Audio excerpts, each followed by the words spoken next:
The edge of the building in a job like this requires additional reinforcement.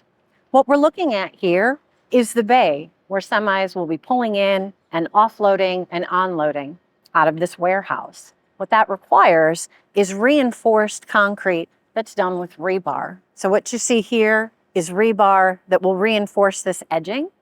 We also have rebar here along the edge, tying it to the outside wall, and then rebar here that will tie it to the main slab of the building. Now, the reason for the rebar in an application like this is because they don't want the movement between the slabs. This will be a very, very solid reinforced area that can handle the heavier traffic of the forklifts, but then also of the lift that comes up and meets the back of the semi, creating a bridge for things to be offloaded and onloaded. When they're done pouring this, they'll come through and cut out this board, so it will go away, and then they'll pour the next slab up here against this rebar, creating one solid surface.